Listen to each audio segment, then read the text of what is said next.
Welcome to Olympia, Washington, the state capital of the state of Washington. I just got here. First impressions, really nice. I like the Capitol grounds.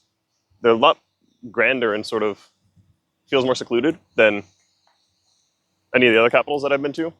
The fountain's nice.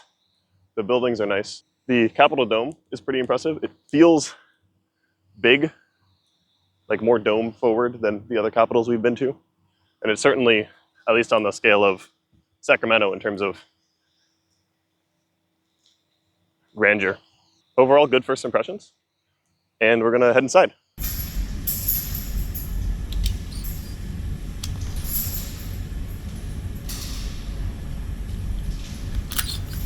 There you go. Thank you. You're very welcome. Because it's a public area. So the flags are the flags of the 39 counties of the state. And we had a U.S. president, I think it was Truman, in that era, just after World War II. Last year, though, we did have the president of Finland here, which was kind of fun. They are 4.5 feet tall, taller than you. You can put a Volkswagen bug inside the bulb. And the faces at the bottom are human-sized faces. Okay? 1 senator from every district for 4 years, 2 representatives for 2 years. And we have what's euphemistically called a citizens legislature, and that means that's really just because we're not in session all the time. This is the Washington State House of Representatives. Looks a lot like its big cousin on the other side of the country. Just a lot smaller. You're going to get my 10-cent lecture on legislative districts. Only because it's a personal opinion. I think it's important that people know how their government works, and I don't think most people know how their government works. If you think about countries, states, counties, cities, park districts, fire districts, those are all ways to divide up land. Okay? Legislative districts are designed to divide up people. So in the state of Washington, we have about 150 to 160,000 people in each legislative district. And we have 49 of them. And we do them extremely well. And I can tell you how I know we do them extremely well. Washington State is essentially a square state. Okay, kind of square. We have Puget Sound coming down there, but it's really pretty square. So are our districts.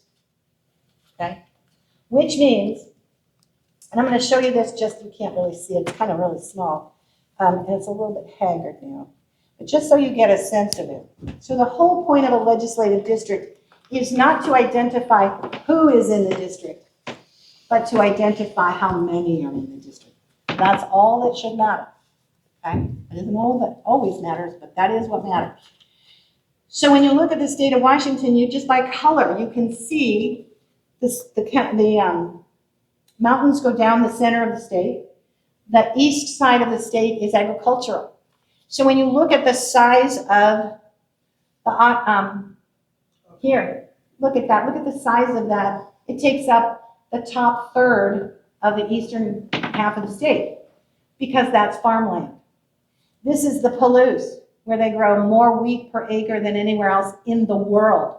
That's why this district is so big. But you can see that it's fairly regular. It's as close to a geometric shape as you can get. Here is this little tiny dot right here is Spokane, okay? Because there's 150,000 people there, okay? And then here you get over here. Here's southeastern Washington. So again, not a lot of population. Here's Puget Sound. And the legislative districts are, I'm sure in Seattle, blocks. You know, they're so tiny. They have to have another map on the other side, like an inset to show you. But again, if you look at your map and you see a snake running through it, that's a legislative district. It's for another reason. So I'm very proud of the state of Washington. We don't have any redistricting problems. And in my world, legislative districts are the basis of democracy. And here's, in my world, why. When these 98 people sit here, what I know is they each represent the same number of people without knowing who those people were. Okay? They each have 150,000 people. That's their job. Even if they're all in Seattle, they have to form coalitions in order to get anything done. So that's my personal bias. It's a picture that reminds me when you go out there, look around. Nothing's more than 100 years old. I mean, Just finished the Capitol tour. It was a lot of fun. I learned a lot, and I'm going to tell you some about it while I'm wandering around the Capitol grounds. So that's the Capitol. It has the biggest dome, or the tallest dome in North America, which makes sense as to why it looks very dome forward. So we're going to get out here so you can get a view of that. Yeah, there it is.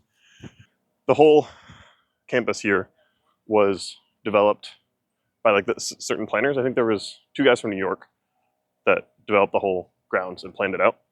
And apparently they also planned out like 13 other state capitals. So I think we'll be seeing their names in the future. Once they come up again, I'll remember what their names are. I'll look it up. But something that a lot of the furnishings in the Capitol, there was a lot of lamps that were from Tiffany & Co., which is the famous thing in New York, like jewelry or whatever. There's a movie about it. The stuff about the architecture that I remember. The insides, when they're actually talking about running the government, there are 49 districts, and each district has 1 senator and 2 representatives. Similar to Oregon, the House does electronic voting and the Senate does voice voting. I don't know. I believe you can vote absent here. You can't vote absent in Oregon. It's a similar part-time legislature that they do here. So there's long years and short years. Walking around the Capitol grounds, it's certainly really nice. It's more parky than the ones in Oregon and Carson City and Sacramento, which makes sense because we're talking about the designers, since they're from New York, sort of modeled it off of Central Park. So there's fewer monuments and government-y things, and it's more just a park. But you can see everything. So that's the Capitol behind me. There's the legislative buildings over there where the people actually work. Justice Department. I think there's other like interior, like parks and stuff. And then there's like a treasury somewhere around. I don't know. I'm touring the Capitol, not the other administrative buildings. Let's walk to downtown Olympia, and I'm going to give some thoughts about the city in general. I was talking to a bartender yesterday, and he was telling me how he used to live in Seattle for a few years and then moved down here because Seattle had changed because of all the tech workers that came in, and they sort of changed the culture with the money and everything. So he was saying that Olympia felt like what Seattle felt like in the 90s. So his wife, who's a Seattle native, came down here and was like, oh wow, that's crazy. I love it here. So then they moved here.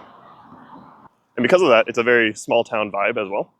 So also at the restaurant I was at, the restaurant owner was sitting like a table next to me, and we were talking, and she was saying that she likes it and doesn't like it because since she owns this restaurant, everyone knows who she is. So then when she goes out anywhere, someone's like, oh, hey, I love your restaurant. And she's like, I kind of just wish I could just be anonymous again. We're coming up here on a bonus Capitol. So I was looking into it, and this building over here was the old Capitol of Washington before they built the new one, because when they originally were allocating funds for the new one, the governor was like, no, that's too expensive. We'll just use this building. And this, I believe, was one of the old Freemason temples, and now is something else. But you can see here, this used to be the capital of Washington. So in an alternate universe, I'd be here if I was doing this, in the 1700s or 1800s.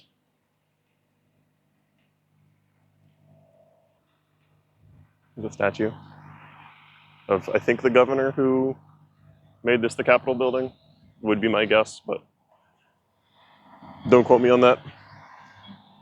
I don't know anything. Okay, and with that, we are here in historic downtown Olympia.